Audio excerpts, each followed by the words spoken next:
Bonjour, voici la troisième vidéo du chapitre 1 qui porte sur les statistiques. Et dans cette troisième vidéo, nous allons nous intéresser à la moyenne d'une série statistique.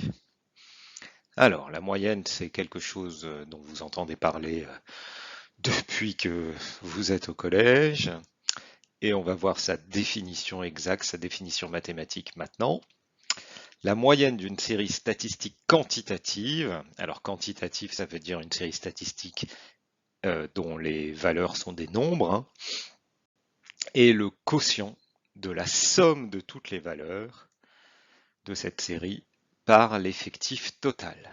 Donc, hein, la moyenne, on peut résumer ça, c'est la somme de toutes les valeurs de la série divisée par l'effectif total. Et ça, c'est la moyenne de la série statistique. Voyons voir un exemple. Un premier exemple sur une liste de valeurs. Donc, ça, c'est une situation auquel vous êtes confronté assez régulièrement. Un élève a eu comme note 12, 8, 11 et 13 à ses contrôles de mathématiques du premier trimestre et on veut calculer donc sa moyenne du premier trimestre, c'est la somme de toutes les valeurs de la série, c'est-à-dire la somme ici de toutes les notes. 12 plus 8 plus 11 plus 13. 12 plus 8 plus 11 plus 13, divisé par l'effectif total. Ici, l'élève a eu 4 notes, donc on divise par 4.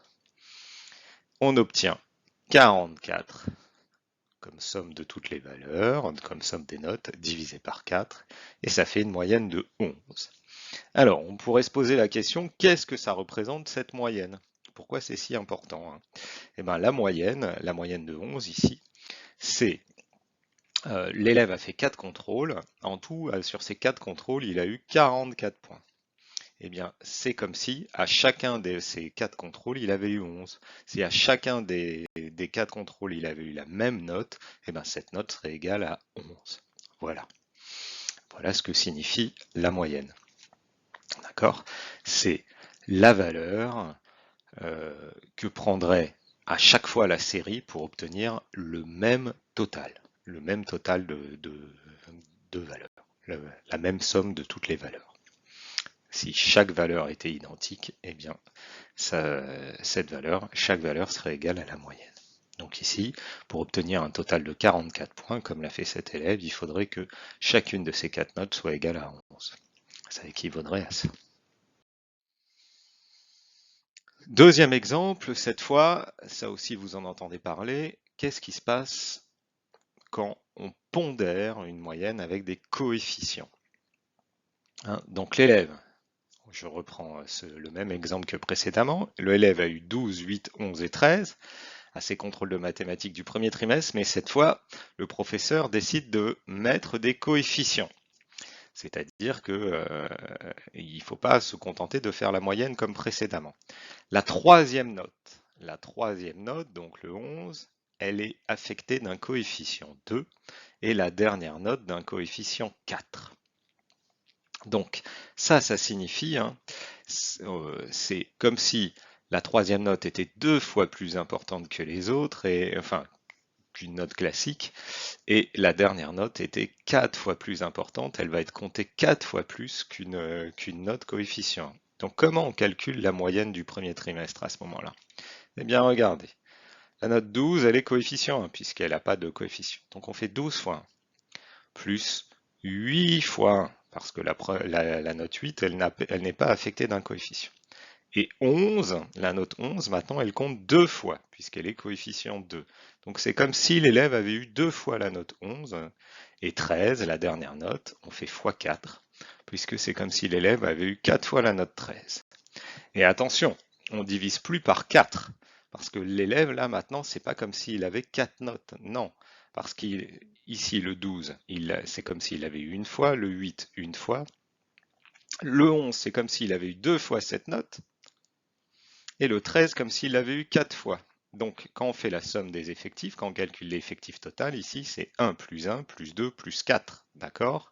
Donc, ce qui fait un effectif total de 8 cette fois.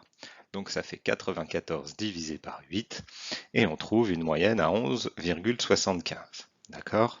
Alors, on voit que la moyenne de l'élève a augmenté par rapport à la précédente, hein, ce qui est plutôt logique, puisque la meilleure note qu'il ait eue, 13, elle a été affectée d'un coefficient 4. Donc, on peut imaginer que ça fait monter sa moyenne.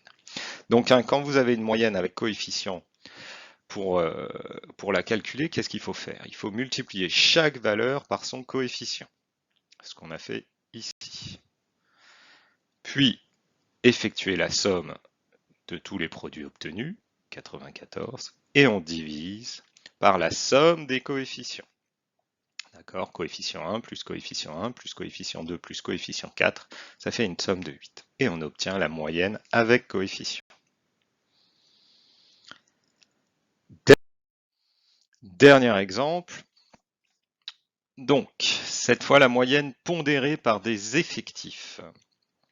Alors ça, c'est notamment quand on vous donne un tableau d'effectifs et vous devez calculer la moyenne de la série. Par exemple, je reprends l'exemple qui nous sert depuis le début de ce chapitre, hein, avec les notes au dernier contrôle de mathématiques des 25 élèves d'une classe. Donc, évidemment, si c'est présenté sous forme de liste de valeurs, comme dans la première vidéo, au début de la première vidéo du chapitre, bon, on revient à l'exemple 1. Mais si cette fois c'est présenté sous forme de tableau d'effectifs, comme ici, pour calculer la moyenne, voilà comment on va faire. Hein. Alors, là, cette fois, on veut calculer la moyenne de la classe à ce contrôle de mathématiques. Donc, eh bien, ici, il y avait la note 7 avait été obtenue par 3 élèves avaient obtenu la note 7, 4 élèves avaient obtenu la note 8, etc., etc. Donc, pour calculer la moyenne, qu'est-ce qu'on va faire? Eh bien, la note 7, on va la compter 3 fois, puisque 3 élèves l'ont eu, donc 7 fois 3, plus on va additionner la note 8 4 fois, plus 8 fois 4, etc., etc. On fait la somme de toutes les notes multipliées par l'effectif à chaque fois, surtout ne pas oublier le nombre d'élèves qui a obtenu cette note, hein, de multiplier par le nombre d'élèves qui a obtenu cette note, et on va diviser par l'effectif total, 25. Donc on obtient, quand on fait la somme de toutes les notes, on obtient 253, la somme de toutes les valeurs, hein, divisé par 25, et on obtient 10,12 de moyenne. Donc de nouveau, je vous donne le sens, ça veut dire que en tout, hein, les 25 élèves de la classe ont obtenu 253 points si on additionne toutes leurs notes. Bon, bah, si chacun des 25 élèves avait la même note, pour obtenir 253 points, il faudrait que chaque élève ait 10,12. Voilà. Donc qu'est-ce qu'on a fait ici pour calculer la moyenne? On a multiplié chaque valeur par son effectif, 7 fois 3, 8 fois 4, 9 fois 7, 10 fois 1. Puis on a additionné ces produits, 7 fois 3, plus 8 fois 4, plus 9 fois 7, plus 10 fois 1, etc. Et on a divisé par l'effectif total, 25. Voilà pour ce dernier exemple. Maintenant, deux remarques pour terminer. Première remarque, la moyenne d'une série n'est pas nécessairement égale à l'une des valeurs de la série. Bah ça, hein, on vient de le voir dans le troisième exemple. Vous voyez qu'on a trouvé une moyenne qui est égale à 10,12. Bien sûr, aucun élève n'a obtenu la note de 10,12. Mais bon, la moyenne, ça vient d'un calcul, hein, c'est un quotient. Donc on peut trouver une valeur qui n'est pas une valeur de la série. Mais ne soyez pas surpris. Et autre remarque très importante qui peut vous permettre de déceler certaines erreurs de calcul, la moyenne d'une série est toujours comprise entre les valeurs extrêmes de la série, c'est-à-dire toujours comprise entre la plus petite valeur et la plus grande valeur. Par exemple, si je reprends l'exemple 3 là, hein, l'élève qui a eu la moins bonne note a eu la note de 7 et l'élève qui a eu la meilleure note a eu la note de 15. Donc vous êtes sûr que la moyenne de la classe sera comprise entre 7 et 15. Voilà. Et ça, quel que soit, bon là dans l'exemple 3, il n'y avait pas de coefficient, mais quels que soient les coefficients que vous pouvez mettre, la moyenne de la série est toujours comprise entre la plus petite valeur et la plus grande. Hein. Retenez bien ça. Voilà. Eh bien, écoutez, j'espère que vous avez bien compris ce cours et c'est terminé.